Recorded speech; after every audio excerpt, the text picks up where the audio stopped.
Por eso nuestro Señor tomó a Simón y lo colocó en el justo lugar. Quítate de mi vista, es decir, no puedes estar enfrente de mí, te toca ir detrás, porque eres el discípulo. Fíjense ustedes, queridos hermanos, en el mero plano estrictamente humano, diríamos hablando de Jesús de Nazaret, Yeshua min Nazareth, Ben Yosef, como un verdadero hijo del hombre, que lo es. De hecho, él en Marcos capítulo 8, versículo 31 dijo y comenzó a enseñarles que el hijo del hombre. Hoy lo dijo la primera perícopa lucana, Lucas 9:22, el hijo del hombre. Bar Enosh, Huios Antropú, significa en un primer momento un hombre, un ser humano tal cual. Vamos a decir Jesús es verdaderamente hombre, excepto en el pecado, un hombre como tal, alguien de naturaleza humana, simplemente como un rabino. Ningún discípulo podía pretender colocarse por encima de su maestro. Eso es impensable en el mundo judío. Ahora, agrégale que ya Jesús de Nazaret acaba de mostrar que en cuanto hombre es el Hamashiach, que es el gran rey que esperan los judíos, Simón debería de estar arrodillado ante él. Agrégale que es el Hijo del Dios vivo. Qué pretensión tan terrible. Por eso el querer suplantar a Dios, el querer colocar a Dios detrás, al Creador detrás de la criatura, el querer colocar al Mesías detrás de un discípulo, el querer colocar a aquel que es el Hijo del Dios vivo en segundo lugar, eso solamente es la pretensión más grande de el diablo, de Satanás, de la serpiente antigua. Es decir, suplantar a Dios, colocarse en el lugar de Dios y tomar a Dios y ponerlo detrás. Es decir, suplantar el espacio y el lugar y la gloria y el honor que le toca a aquel que es Dios. Por eso Jesús reprendió severamente a Simón. Si Jesús, solo en su calidad de ser humano, ya era extraordinario, agrégale que está ungido por el Espíritu Santo, es el Cristo, el Mesías, agrégale lo infinito de su naturaleza divina, la criatura jamás debería de cuestionar lo que aquel que es Dios nos ha revelado y nos está diciendo. Lo que pasa es que aquí en la mente del pobre Simón hay un contraste, una controversia terrible que no puede con ella en su mente y en su corazón. Resulta que tenemos todo el peso de la institución, tenemos todo el peso de la estructura jerárquica de los sumos sacerdotes, tenemos el peso de la sinagoga que es oficial, que es divina porque Dios lo estableció dentro de la historia de Israel a través de Moshe. Resulta entonces que Jesús de Nazaret tendría que estar en sintonía con lo que en este momento está proponiendo la sinagoga, es decir, el modelo mesiánico institucional y oficial. Pero Jesús está dejando en claro con esta intervención de Simón, que es portavoz del modelo mesiánico oficial, que ese modelo mesiánico no es divino, es de los hombres, es maligno, no es del Padre. Por eso reprende severamente a Simón y le dice, apártate de mi vista. Esta no es la verdadera revelación divina, este no es el modelo mesiánico que quiere el Padre, esto no viene del cielo, este modelo mesiánico es terrenal, es satánico al final del día. Y es el contraste y el choque entre el pensamiento de Dios y el pensamiento de los hombres, que entre paréntesis, es el pensamiento del maligno, porque los hombres han creído en el maligno. Lo mismo que ocurrió en el relato del Génesis capítulo 3, versículo 1 al 19, donde está el relato de la tentación y del pecado de los orígenes. Desobedecieron a Dios, no escucharon lo que Dios decretó y escucharon la voz de la serpiente, la maldita que es figura del ángel caído. Ahora la sinagoga está escuchando, ya escuchó y ya lo convirtió en una doctrina oficial, a la inspiración, a, entre comillas, la nueva sabiduría, que es una hermenéutica o interpretación con un modelo mesiánico que ha salido de las entrañas del ángel caído y que ya fue asumido por la institución oficial judía.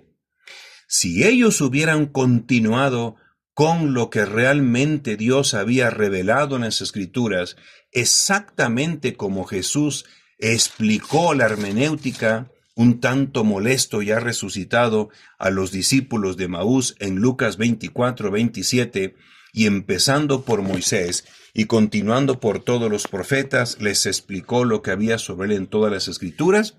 Créanme que en masa toda la jerarquía judía, todo el clero, todo el Sanedrín, los sumos sacerdotes, hubieran dado la bienvenida gozosos al enviado del Padre.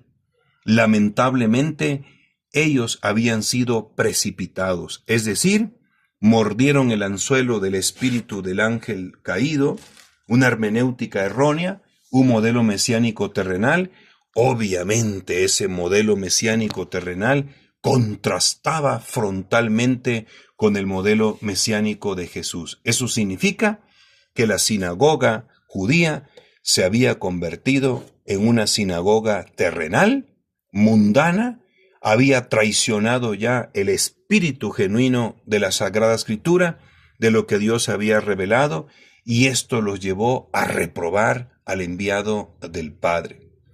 Este fenómeno que nosotros estamos analizando aquí nos revela entonces que tengamos muchísimo cuidado, porque en aquel momento la institución judía oficial había perdido ya su carácter divino y se convirtió en una sinagoga terrenal, sinagoga de hombres, en contraparte de aquello que viene del cielo, que es nuestro Señor Jesucristo.